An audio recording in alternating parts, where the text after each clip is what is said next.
eyes, you look away when you pretend not to care. I like the dimples on the Assalamualaikum warahmatullahi wabarakatuh.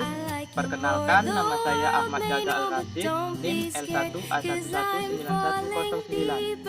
Saya dari R004, Fakultas Pertanian, Prodi Kehutanan. Di sini saya akan membuat video tentang menjelaskan informasi hutan pada dataran rendah.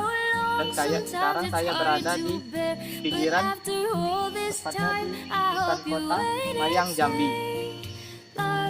Berikut video, simak. Hutan dataran rendah memiliki vegetasi pohon yang beragam. Untuk lebih mengenali hutan jenis ini, simak penjelasan lengkap berikut ini. Pada umumnya, struktur hutan di wilayah yang sangat rendah, beragam atau kompleks dan juga disebut dengan hutan hujan. Di wilayah Indonesia, hutan yang termasuk dalam hutan dataran rendah adalah hutan hujan tropis yang terletak di daerah dangkalan Sunda seperti hutan-hutan di Kalimantan dan Sumatera.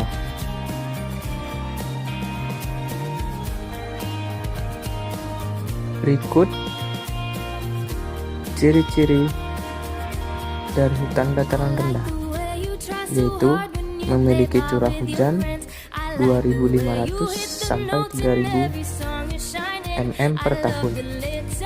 Rata-rata temperatur bulanan berada di atas 18 derajat Celcius yang terjadi di sepanjang tahun, tepatnya pada musim kemarau. Kawasan hutan dataran rendah memiliki tanah yang relatif subur, atau jika kemungkinan dalam kondisi kering. Kondisi tersebut tidak tergenang air dalam waktu yang cukup lama. Dan hutan dataran rendah juga memiliki ciri khas, yaitu hutan yang memiliki berbagai jenis makhluk hidup dalam jumlah banyak dan beragam, serta memiliki sumber daya alam yang tinggi seperti air, cahaya, dan tanah.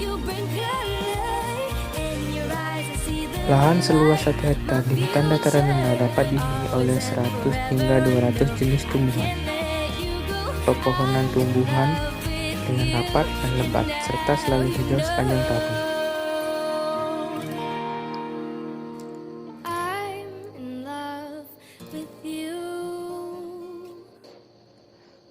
Habitus tumbuhan yang bertempat di tinggal kawasan hutan dataran rendah pada umumnya memiliki ciri sebagai berikut. 1. Pepohonan yang berukuran pohon besar hingga berukuran kecil dan ditumbuhi jenis tumbuhan lainnya seperti herba, epifit, perayap, pemanjat, dan semak-semak. Banyak ditumbuhi tumbuh-tumbuhan dengan ciri khas sebagai berikut. Jenis tumbuhan pemanjat, jenis pepohonan penahan, pepohonan yang memiliki ketinggian yang merata, pepohonan memiliki batang pohon dan lapis yang licin, pepohonan yang memiliki daun lebar. Komposisi hutan dataran rendah. Pada umumnya, hutan dataran rendah memiliki karakteristik yang berbeda dengan jenis hutan lain, seperti kondisi hutan yang sering basah dapat menyebabkan tumbuhan pemanjat mudah tumbuh. Tumbuhnya jenis pepohonan penahan, ketinggian pepohonan yang merata, memiliki daun yang lebar, serta permukaan batang pohon licin.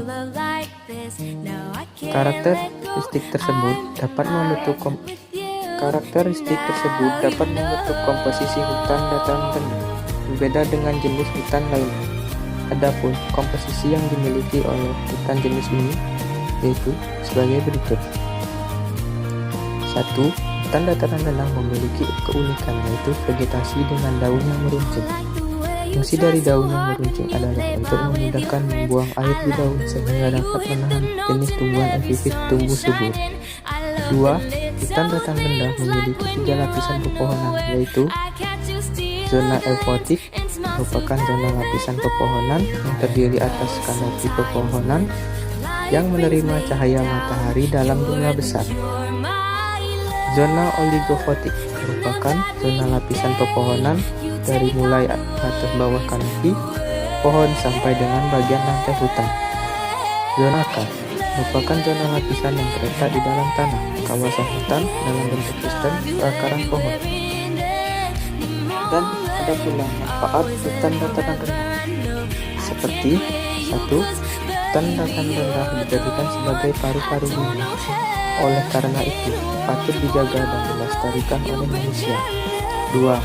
Akar-akar pohon yang tumbuh di hutan dataran rendah berfungsi untuk mengikat butiran tanah, di mana dapat mencegah air hujan tidak langsung jatuh ke permukaan tanah, melainkan permukaan daun. Jatuhnya air hujan ke permukaan daun tersebut dapat menyebabkan air hujan terserap masuk ke tanah sehingga dapat mencegah terjadinya tanah longsor dan erosi. 3. Menjaga keseimbangan air di musim hujan dan musim kemarau. Adanya hutan ini dapat mengatur, menyimpan, serta menjaga persediaan air sehingga keseimbangan air dapat terjaga dengan baik di musim hujan maupun musim kemarau. 4. Hutan dataran rendah dapat bermanfaat sebagai penyubur tanah. Hal tersebut karena kawasan hutan ini memiliki banyak pepohonan, di mana daun dari pepohonan tersebut akan gugur ke tanah dan terurai menjadi tanah humus. Tanah humus tersebut dapat menyuburkan tanah di kawasan hutan dan sekitarnya. Kondisi tersebut sangat menguntungkan bagi penduduk yang hidup di sekitar kawasan hutan. Sumber daya alam yang dihasilkan oleh hutan dataran rendah seperti kayu, rotan, dan hasil hutan lainnya dapat dijadikan sebagai bahan baku dalam proses industri dan dapat digunakan untuk bahan bangunan, sehingga dapat dijadikan sumber ekonomi bagi penduduk bertempat tinggal sekitar hutan. 6. Kawasan hutan dapat dijadikan sebagai tempat berkembang biaknya keanekaragaman hayati. Hal tersebut menjadikan hutan sebagai sumber plasma nutfah sebagai jenis ekosistem di dunia ini. 7.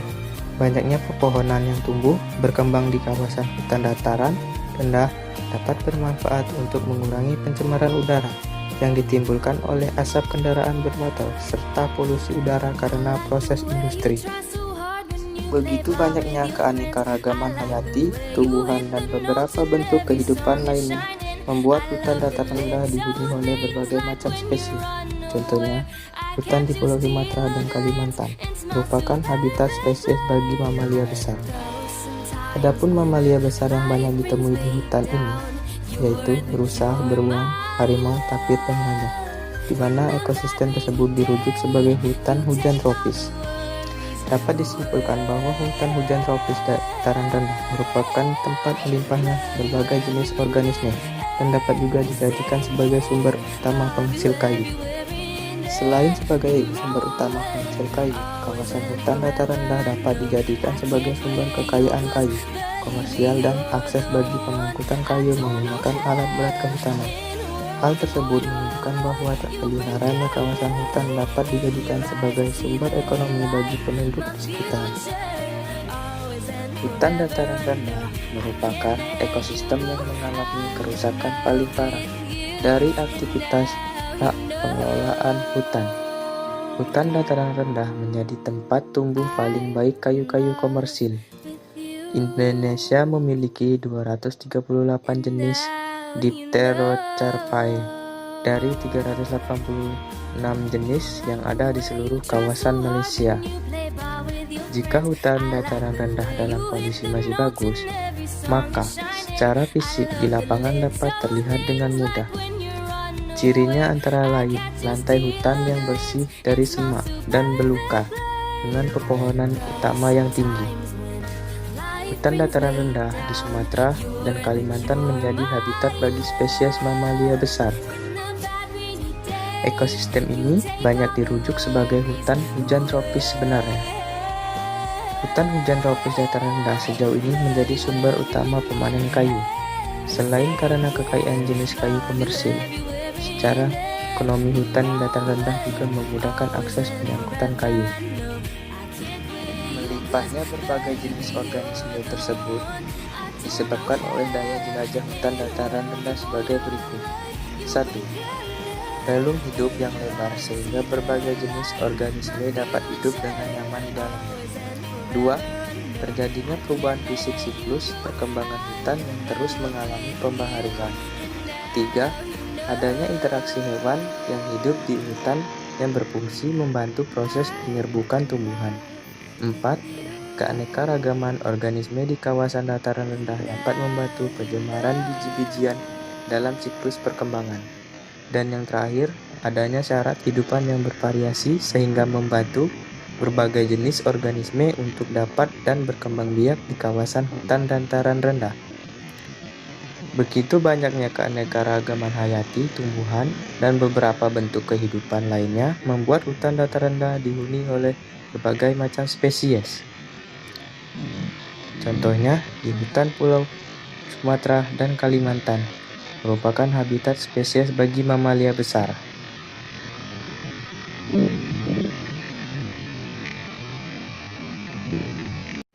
Berikut dari video yang sudah saya jelaskan bagaimana ada isi-isi dari informasi hutan.